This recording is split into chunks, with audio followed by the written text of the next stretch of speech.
नमस्कार।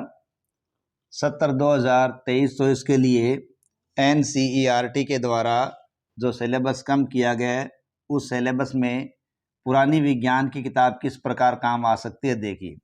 देखिए इस बार जो सिलेबस कम किया गया उसमें कोई टॉपिक नहीं हटाया गया, यानी पाठ के बीच में कोई परिवर्तन नहीं किया गया, बल्कि पूरे के पूरे चैप्टर को हटाया गया ताकि आनुपातिक आधार पर सिलेबस रखा जा सके। क्योंकि ये सब इसलिए किया गया कि कोरोना काल में जो परिस्थितियां बनी थी वो बड़ी ही अविश्वसनीय परिस्थितियां थी, तो सिलेबस कम करने को लेकर भी प्रयास चल रहे थे विशेषज्ञों के द्वारा। तो उन्होंने 30% लगभग सिलेबस कम किया है। तो NCERT को फॉलो राजस्थान में किया जाता है, तो उसी आधार पर राजस्थान के अंदर देखिए क्या बदलाव हुआ है। विज्ञान कक्षा 8 के अंदर देखिए जो आप जो चैप्टर देख रहे हो वो जो फिलहाल चल रही है उस किताब की है।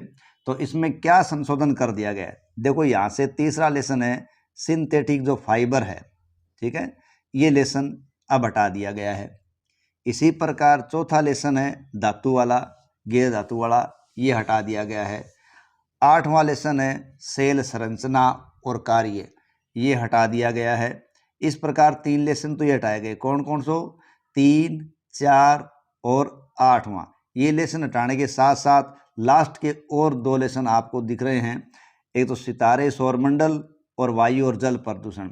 इस प्रकार से देखिए इसके अंदर जो लेसन हटाए गए हैं 3, 4, 8, 17 और 18, तो ये लेसन हटाए गए हैं।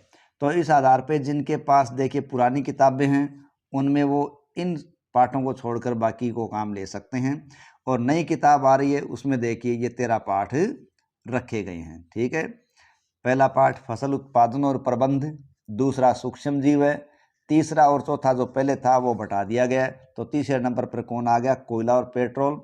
चौथे पे दहन और ज्वाला। 5वें पे पौधे और जंतुओं का संरक्षण। और अब इस पौधे और जंतुओं के संरक्षण के बाद पहले कोशिका का पाठ था लेकिन वो हटा दिया गया है। तो जंतुओं में जन्म आगामी पाठ, फिर किशोरावस्था की ओर, बल तथा दाब, और ये देखिए 9वां लेसन है घर्षण, 10वां ध्वनि, 11वां विद्युत धारा के रासायनिक प्रभाव, 12वां कुछ प्राकृतिक घटनाएं, और 13वां रखा गया है प्रकाश।